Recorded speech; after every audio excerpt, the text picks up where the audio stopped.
Hello, everybody. Welcome to CoinFund Q&A. Today we have Paul from BitBoost. Paul, welcome. Thank you for joining. Do you want to introduce yourself and give us a little bit of background about what BitBoost is all about? Sure, I'd be happy to. So my name is Paul Mahone. I'm the CEO of BitBoost. We are a blockchain company that is incorporated in Zug here in Switzerland. That's where I am right now. And we have been working for the past 2 years on a blockchain-based marketplace. It's based on Ethereum blockchain. And I believe we will be going into beta next week. And we also have a pre-sale of our token coming up later this month. So great. That's the short version. Can you tell us what the marketplace is? Like, what are people trading on this marketplace? Well, so we've put it on the blockchain for a couple reasons. One is something I'll come back to, and that's the issue of the infrastructure. But another reason we put it on the blockchain was that it's very resistant to censorship and takedown. So the things that people can trade is pretty much anything. Now that does raise issues about legality and things like that. We actually have a solution in place for that. But the market is designed to be as open as possible. We want it to be a very global market. So we plan to launch with the app localized in at least 20 languages. We looked at the blockchain and thought that marketplaces are really one of the sort of perfect use cases for the blockchain, because it's possible to cut out so many middlemen, like payment providers, even buyers and resellers. One of these words that I like that I have a hard time pronouncing is disintermediation. That's it's one of our buzzwords. And what we've done. So do you see? So I agree that the blockchain. Well, one of the kind of key use cases for blockchain is this intermediation of marketplaces, but namely, introducing certain efficiencies into marketplaces. But like on a product level, is BitBoost kind of an Amazon competitor? Is that what you're saying? More like Amazon than eBay, although, well, I guess you could say we're a lot like eBay. eBay started out as an auction site, and yet now something like 90% of their sales are like Amazon. They're like, buy it now. So really, it's not an auction site so much. So I guess we're like both eBay and Amazon. I think either would be a fair comparison. Got it. So you envision BitBoost kind of being a marketplace for just like retail products, like electronics, I don't know, books. Yes, everything. We are customized for physical goods. So part of our user interface will involve the shipping options and things like that, but there's no reason it can't be used for digital content. It works just fine for that. We've tried to sort of recreate the infrastructure of companies like eBay and Amazon using smart contracts. And the idea there is that we've used code in place of physical infrastructure. So we don't have huge tech support. We don't have server farms we have to maintain around the world. We farm that out to Ethereum miners and thousands of computers all over the world. And so one of the things we get out of that is radically lower costs, and we're able to pass that on in terms of much lower fees. Got it.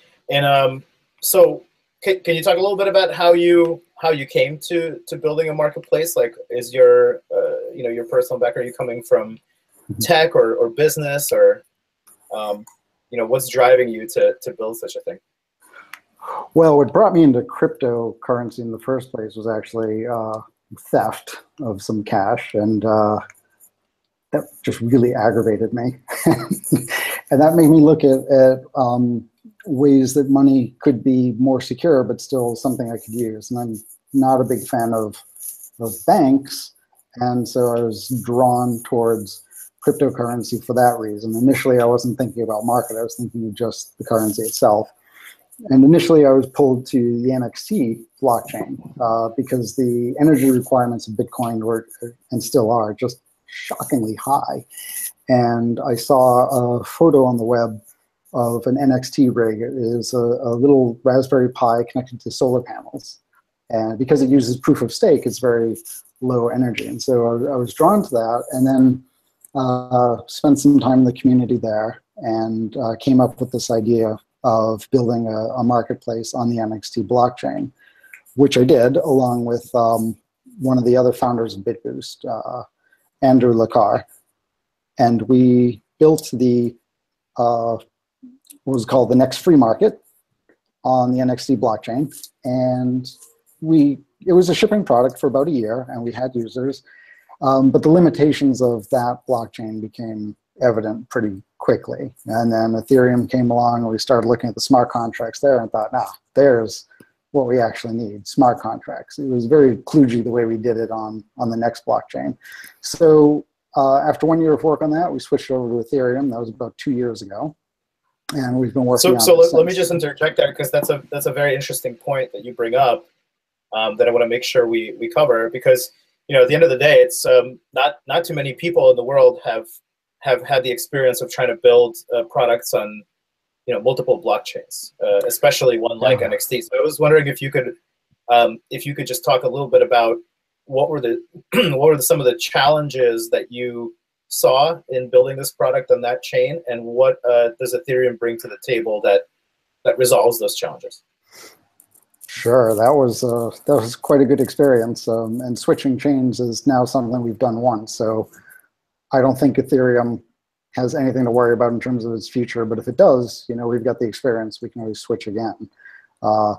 In the case of the NXT blockchain, there wasn't anything quite like smart contracts there, but they did have something built in called arbitrary messages.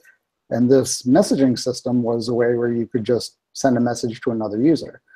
So what we did is we encrypted those messages. Well, that's something that's done by the NXT blockchain. What we did is we posted listings through our app as individual messages that are posted to the public blockchain. So to the blockchain in a public way. They weren't encrypted. And then what we did is we searched the blockchain for anything that matched the pattern of our messages, and we put those up as products. And if you bought something, and this is where the smart contracts become really useful.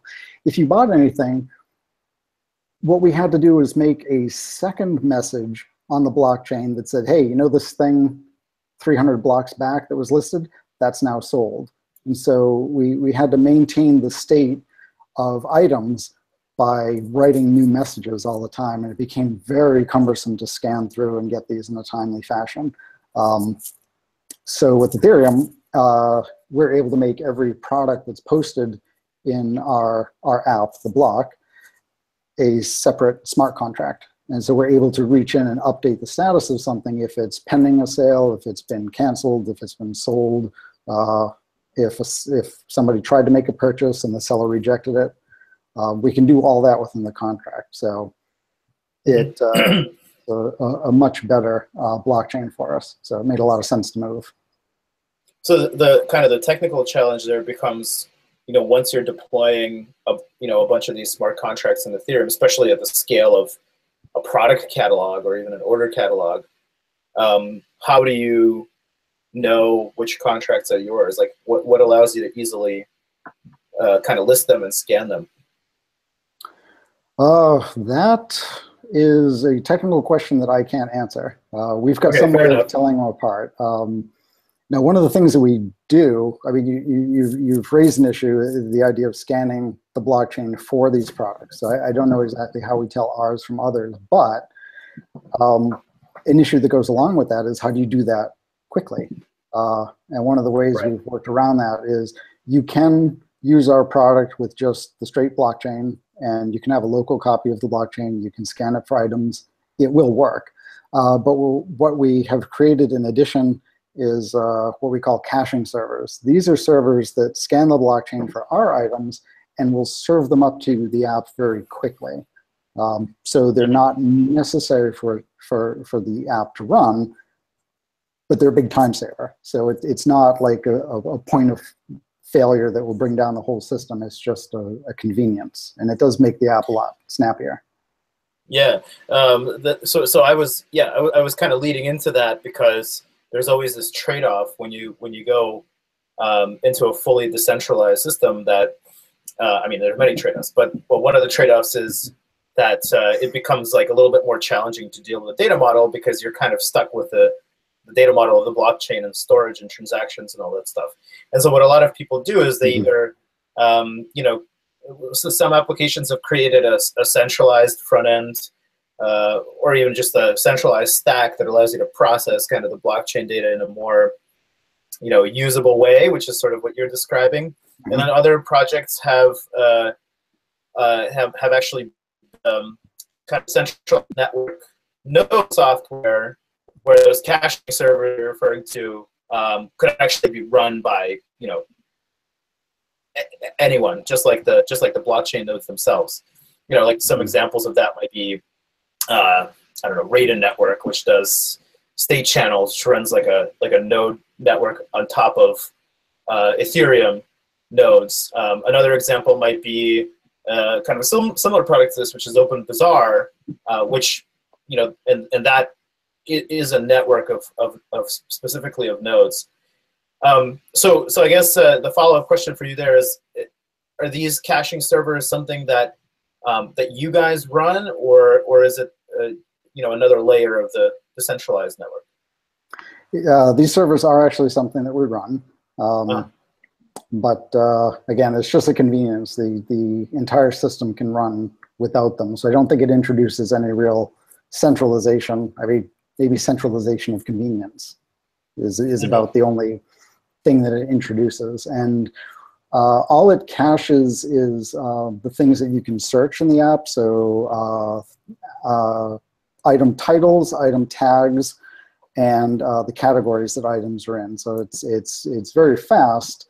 But because it does that, I don't think you have to worry about, you know, malicious influence, because when you actually click through to an item, that comes from the blockchain.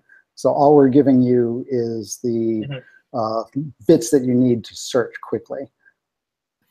And that's fair. And again, there have been, you know, at least we've seen many different kinds of models that combine, you know, like pure decentralization technologies on this side, and pure centralized technologies on this side, and then kind of combinations of things that are in between. And one really interesting architecture that speaks to that, I think, very effectively is you know, recently one of my favorite projects in blockchain has been Leroy.io, which is basically a decentralized Twitter clone. And the way that it works, it has this, you know, all of the data is stored in transactions in Ethereum, but the front end is actually a totally centralized stack, which allows for caching, which allows for very quick kind of navigation of the posts, which allows for account management. And you know, because the data all lives on the trustless backend, anyone is free to come in and build, you know, a new front end that processes in a different way, or maybe creates a different user experience. And that's sort of that serverless architecture is like a big theme in blockchain. So very cool. I guess maybe zooming out a little bit, like what do you know, one interesting topic that I definitely think we should cover is, you know, what does a blockchain provide in terms of efficiencies to a kind of the kind of marketplace you're describing? Well, it certainly provides efficiencies. It provides some other things too. In terms of the efficiencies, I mean, it just provides a lot of cost savings, and that's what we use in order to make our fees very low. You know, we have a set fee to list. It's the equivalent of $1 US. We don't take a cut of the final sale. Image hosting is free. Sellers don't pay anything. Those are things that we can do because we don't have the same overhead that a company like Amazon or eBay does. So there are definitely efficiencies to be had. But there are also other advantages to using the blockchain. You know, as I mentioned, we don't have any single point of failure. So it becomes really difficult to take the market offline. That's a concern for marketplaces in general, I think, because we've seen marketplaces that don't have the stamp of approval of certain governments being taken offline. And governments could be motivated to take markets offline for a variety of reasons, not just the ones that we've seen so far. So that sort of resistance to censorship and takedown is something that is important to us, and one of the advantages that we think we get from using the blockchain. And it doesn't just have to be takedown by governments or law enforcement. There are all kinds of bad actors out there who might have a motivation to take a rival marketplace offline or a rival seller within a marketplace offline. And that's the sort of thing that the blockchain makes us resistant to. Mm-hmm. It also comes with, yeah, go ahead. Oh, no, please finish. It also comes with? Oh, I was just saying it also comes with disadvantages. It's not all roses. It can be slower than interacting with dedicated servers, although we've tried to mitigate that through the use of caching servers. It is actually harder to build, which doesn't affect users in any way, but it affected us because it was, we've been working on this for 2 years. It is sometimes hard to wrap your head around the way the blockchain works, and then to code for that. It also might make adoption initially a little harder because cryptocurrencies and blockchains are not, I mean, we're in this world. We live and breathe this. It's completely natural to us. But if I mention a blockchain to my mother, she'll just give me a blank stare. My father will nod like he knows what I'm talking about, but not my mother. We have to get to the point where everybody either really groks this sort of thing, or where the user interface is so advanced that it makes no difference to them. And it's that second approach that we're trying to take. So we've got the downloadable app that you just run from your desktop. We try to make it as easy as we can. And we are working on making a web-hosted version of it as well, which can actually introduce some difficulties in terms of the UI and using a wallet, because in our downloadable app, the wallet's integrated. And we can use something like, of course, I'm blanking on it, the little fox in my browser that I'm looking at right now. Thank you, yes, MetaMask. We can use something like that for a wallet, but again, that throws up some challenges for people who are less technically adept. So overall, though, we think the disadvantages are greatly outweighed by the advantages. Mm-hmm. Very nice.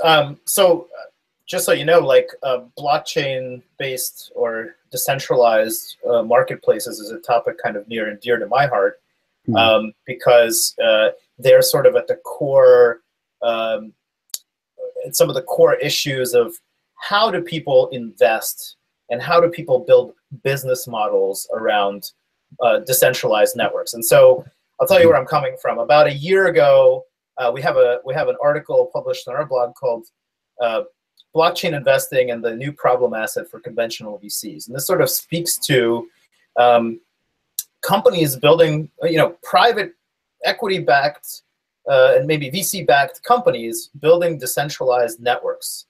And very often, those networks are marketplaces with, for example, OpenBazaar, being one of them. And in fact, we call out OpenBazaar specifically because if you rewind the blogs and if you go into the announcement by Union Square Ventures of having invested in OpenBazaar, there's some quotes from there that literally say, we're kind of investing in this company, and we understand that because the marketplace is decentralized, the private business does not have a place as an established rent collector, in that network. And therefore, the business model for that private company, for it to be VC-backed and theoretically to give kind of a VC return, whatever you want to call that, 3.5x in 5 years, right, needs to have a plausible business model, right?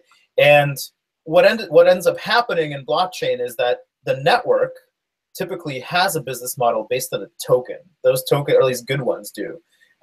Tokens will capture the growth of that network and will appreciate, if they're designed correctly, as the network grows. And then the company that has originally brought up the network certainly has certain advantages out of the gate. They're the architects, they're the engineers that build it, and so they have certain information that gives them an asymmetric advantage. But then as soon as that network is launched, that advantage very quickly goes away. They can't collect rent, and suddenly they have to compete on a level playing field with everybody else. And who's to say that some teenager, let's say in Thailand in a cafe, cannot offer a better service than the originator of the network? They very well can. So my question to you, given that kind of backdrop, is how do you guys think about a business model for your company, as a decentralized, or I should say, participant in the decentralized network here?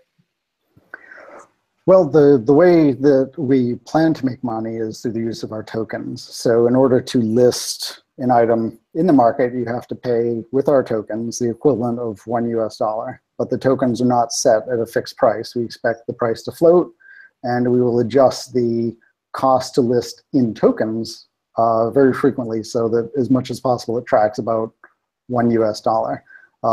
So we make our money from the listings, not from sales. So we take nothing, no cut. We don't take anything from the buyer. And over the long term, we will look at adding perhaps some sorts of premium services that might cost more, different types of listings, things like that, but nothing that would be requisite to use the market.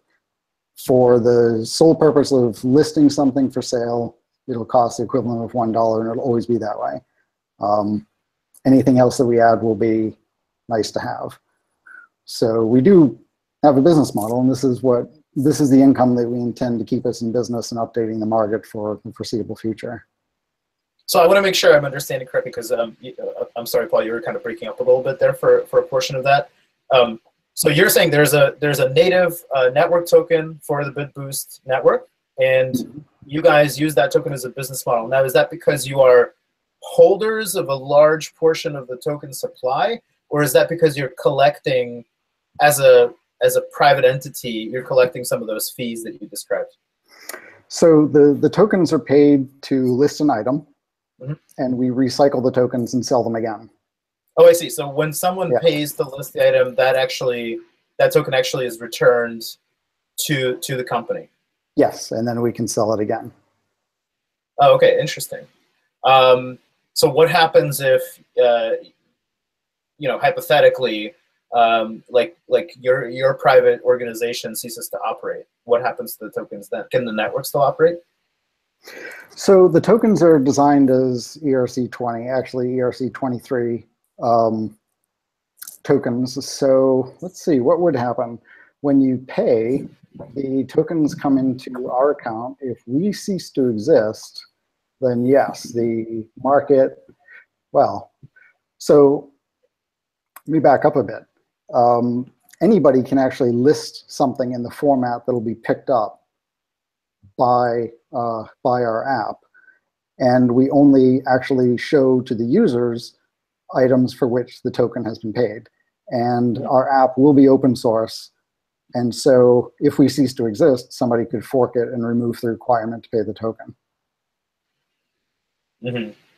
Yeah. Got it. So And, if we go away, it'll still function. So interesting. So why do you think there's a risk that someone might fork your network software and then remove the proprietary fee, like even if you're still operating? Absolutely. Like, in other words, compete. Yeah, that's certainly. Okay, so and so how do you? Yeah, I mean, it's not just a risk for you; it's a risk for any class of such systems, which is a vast class, right? Yes. So I'm just curious, like, your thoughts on it. So as a company that actually has income and a budget for things like marketing, we intend to rely on the network effect, where you could list it in one of the hundreds of forks that may eventually emerge from our code. But if you want to get in front of sellers, you want to be in the market that has all the buyers. And we're relying on our marketing efforts and our ability to use the funds that we get to keep driving the market forward in terms of features and reliability so that people will want to use it, create that network effect so that people who want to list something will want to be in that market. And considering the fee is so low, why not? Mm-hmm. Okay, interesting. Yeah, I mean, I think I generally agree. Like, it's certainly a hypothetical risk, right? But if you think about the practice of competing with decentralized networks, or like in the realm of decentralized networks, it's it's a lot of time and money and effort to build a project, to build a community, to expand the fork network to a size and competitive level, that's on par with the original network, especially if the original network has been in the market for a long time. That said, we have definitely seen examples of those kinds of things taking place, and that's sort of a nature of the fact that every or almost every project in this space is open source. So very interesting. Okay, and can you tell us a little bit about, you mentioned you've been working on this for 2 years. Can you tell us a little bit about the team and sort of the state of development that you guys are at today? Yeah, I'd be happy to. So I originally started as the UI designer. We have since brought on another person to do that. We still have, as one of our founders, I mentioned earlier, Andrew, who, it was the two of us who built Next Free Market. That was the name of the original market that we built on the NXT blockchain. And so he is now the lead of backend development, and we have somebody else who's taken on the UI role that I used to play. Now that I'm CEO, I don't have time for it. We also have Samuele Maran, who is another founder, and he's our CFO. He was actually the one who approached me and Andrew and said, hey, if you considered Ethereum, and at the time we had not, and we took a look at it and said, oh, what a really good idea, thank you. And he joined us. So the three of us are the original founders. We have a director of marketing now, Alvaro, who I think you've exchanged emails with him. The guy's an absolute rock star. And I've mentioned the role of marketing. Within the crypto world, it might be really easy for people to know that there's this fork or that fork, but we're looking at the huge number of people who use e-commerce on a daily basis who have no idea what crypto is. It's a much larger market, and those people aren't going to know about other forks and things. And having somebody on board like Alvaro is really important. And I think the value of marketing is often overlooked. It's really a hard thing to do. And so I think that will help us with the network effects as well. And then we have Tori Arcuri, who is our director of operations. We have some other developers. We have an iOS developer who's just getting started. And we have a very valuable advisor, Yesin.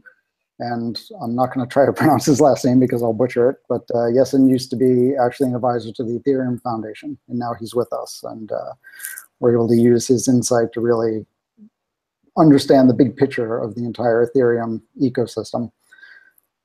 And then we've got some designers and some other people. But I think that's the core team right there. And so what's the state of development? Well, so we've taken a slightly different approach compared to most of the companies that do ICOs. I mentioned that we have a pre-sale this month. Our ICO, or as the lawyers tell me to call it now, a token generation event. That's planned for October. Unlike most companies, we're not raising money to make our idea, to get our idea started. We've actually been developing for 2 years because we have had some angel funding. And we've actually got a product that's going to go into beta testing, I think, by the end of next week. It's functioning now. You know, you can list items, you can buy items. It's all running on the not Wrinkleboo, but the other one. Can't remember the name. But, test network. Yeah, Torsted. Robston. Yeah, what you said. It's running on that network. We use Test Ether, and we also have a version of our token released on that test network. So everything is being tested internally now, and then we'll open it up to the people who've signed up for our beta test next week. And it actually functions. You can list things, you can buy things, you can get somebody who wants to buy your thing, and you can say no or yes. And we have escrow contracts that function, so a buyer's money will move into an escrow contract and not be released until both the seller and the buyer give the thumbs up on it. All these things are actually functional. So instead of getting the money and then developing the product, we've developed the product, and now we're looking to raise funds to build out the remaining features and launch. And our target is a launch on the LiveNet in the second quarter of next year. Got it. So it sounds like you're in private. You know, you're basically in private beta. Yes. Any day now. And when you guys open source, is that going to include some of those caching server softwares that you were mentioning, or is that still proprietary? That's a good question. I don't know that we've made a decision on that yet. Okay, cool. Fair enough. And let's talk about the token supply and kind of the fundraising strategy there. Yeah. So tell us a little bit about that. All right, I'm going to have to open up a document because there's a whole bunch of percentages that I have not committed to memory. Let me take a look at this. Okay. Yeah, so we're issuing is 100 million of our tokens. We call them BitBoost tokens. And these are the only ones that will ever be issued. And what we're doing is starting with our pre-sale, which is, let's see, begins on the 18th of this month, September 2017. And we're going to sell 25%, so that's 25 million. And we're selling them at a price of 20 cents each. That's cents, like 20% of a US dollar, 20 cents. Mm-hmm. The main token sale, which is in October, will have 41%, so 41 million. And we are using a time discount for that. I don't know exactly what it is, but we'll start at 40 cents per token. We've got 12%, so 12 million reserved for future contributors, so other people that we bring onto the project who are willing to be paid in tokens, we'll use that. 10% has already been reserved for the founding team, so the three of us, and then 5% for the people who invested early, the angel investors and also early advisors. 2% is reserved for bounty campaigns. And then we've got this special category, 5% reserved for people who bought the free market assets. So the way the NXT blockchain works is you could issue assets there. Well, you still can. You can issue assets there and pay dividends through it's not really a smart contract, but it's built into the blockchain. And so 3 years ago when we started this project, we raised money by issuing these assets on the NXT blockchain. And although we've switched to Ethereum and the code base actually is 100% new, there wasn't anything that we could use from the old one, not even we could have used the UI, but we updated the UI. So there's actually no code that we're using from the previous project in this one, but those people supported us for a year, so we've reserved 5% for them. And that was through a lot of discussion. That's something that I really insisted on because those people gave us our early support. And so I think that adds up to 100%. That should be all the tokens. So I'm sorry, I missed the part. Was it 20% that's the public sale? So the pre-sale 25%, and the main token sale is another 41%. Oh wow, okay. So you actually have sort of 66% being kind of distributed among early investors and the public. Yes, the founders only get 10%. Wow. Okay. Cool. That's harkens back to last year, which is about 100 years in blockchain time. Now the trends have been that float is kind of going down again. I always like call this out, like in the beginning you had the tiny float and then large pre-mine, and then people are like, no, that's not safe. You got to do the big float and then the tiny pre-mine, and then that often turns out to be, I think it's very case by case, but it turns out to be in certain circumstances kind of disadvantageous for founders potentially, especially in the context of a single raise.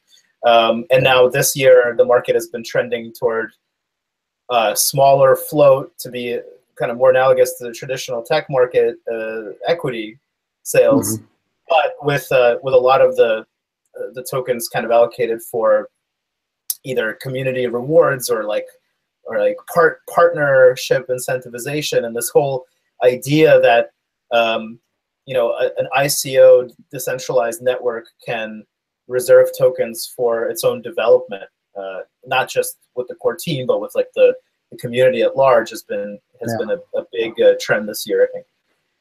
Our situation's a little different because we're so far in our development. We don't need the same amount of money that other projects might need to get all the way to market.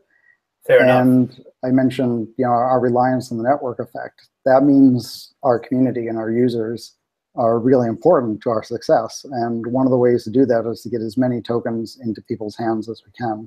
So yes, for the founders, it means less, but I think for the project as a whole, it really increases the chances of success, and it's worth it. Yeah, totally. Very nice. So, and then how much are you looking to raise for the public allocation?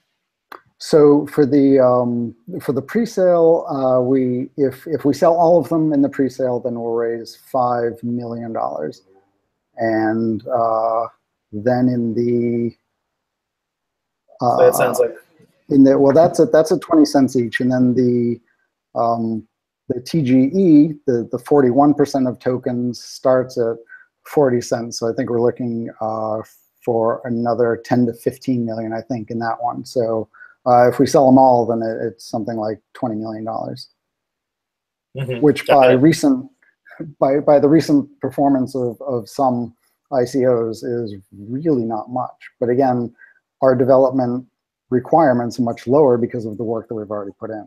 So it actually makes sense for us, and we don't want just to get buckets and buckets of money that we don't need. I mean, that's not fair to the people who buy tokens, and it's not really a good business model. I mean, if we don't need the money, we don't need it. So we're not going to try to raise infinite dollars.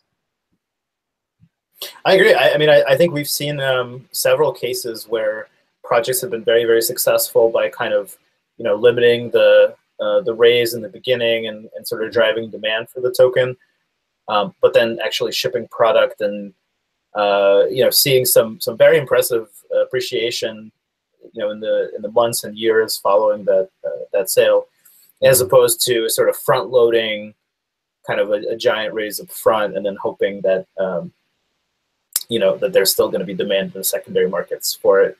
So I always appreciate that kind of thinking and like longer term thinking when talking to ICO backed companies, if you will. So that's great. Cool. What else should we cover? Is there I guess the last piece of this for me is sort of like just about every blockchain project is a search for product market fit. It's a search for adoption. And how do you see that happening for BitBoost? Like, do you envision like corporate partnerships? Do you envision integration with certain platforms and so on and so forth? Mm-hmm. So we're starting by targeting the customer-to-customer market, sort of the thing that eBay got started with, mainly because it's technically the easiest to tackle. After that, sort of the second phase is to look at business to customer, so the B2C, where we look for larger sellers. We're going to build an interface so that people can build stores within the marketplace. So that can be a destination. for customers. And along with that, there's work being done on a bulk uploading. So if you have a spreadsheet with 10,000 products, you don't want to go through the interface we have now, which is listing a single item. You want to be able to just upload a spreadsheet and have 10,000 things appear in the market. So that's the second phase. The third phase is actually B2B. And we are talking with potential partners who want to use the contracts that we've made and the interface that we've built in sort of a, not like a private blockchain implementation, but something that's private, still on the Ethereum blockchain, but meant just for their partners, where they can, we can build a customized version and charge for this, for the work that we do, and then they will be able to essentially send this out to their users and literally overnight have 10,000 people, 10,000 other businesses, like suppliers and such, signed up for it. So that's something that we're looking at as well. Mm-hmm. Very cool. So Paul, thank you very much for telling us about BitBoost. Anyone watching or viewing this video later, what should they do to learn more about your product and community and maybe your offering as well? Sure. Probably the best place to start is our website. If you go to www.bitboost.net, and that's BITBOOST, bitboost.net, not .com, that's a different company. So bitboost.net.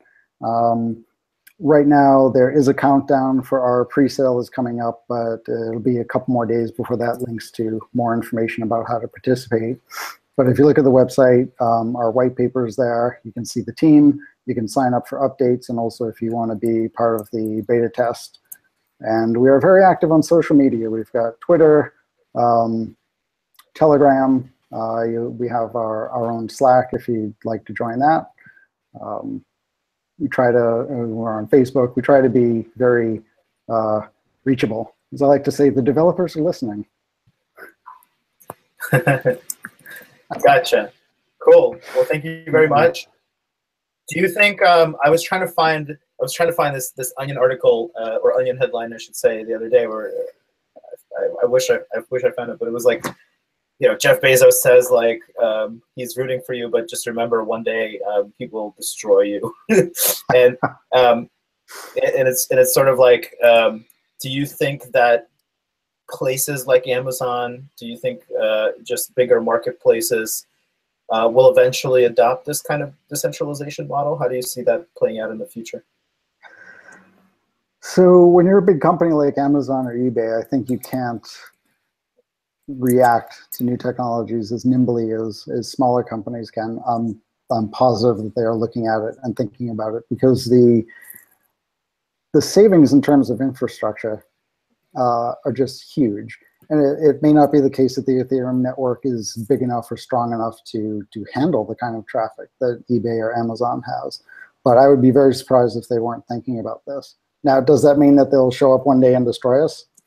I don't know. But the world's big enough for both eBay and Amazon to survive. So I think there's plenty of room for other smaller markets. And if someday we're the size of Amazon, I promise we will not crush tiny little businesses. Nice, cool. Well, once again, Paul, thank you for joining and telling us about BitBoost, and good luck with your private beta and your pre-sale and your public offering of tokens. We look forward to following your progress. Thank you very much. It was a pleasure to be here. Nice to speak with you. Finally, in person after watching your channel for so long. Thanks. Oh, well, thank you very much. And take care. You too.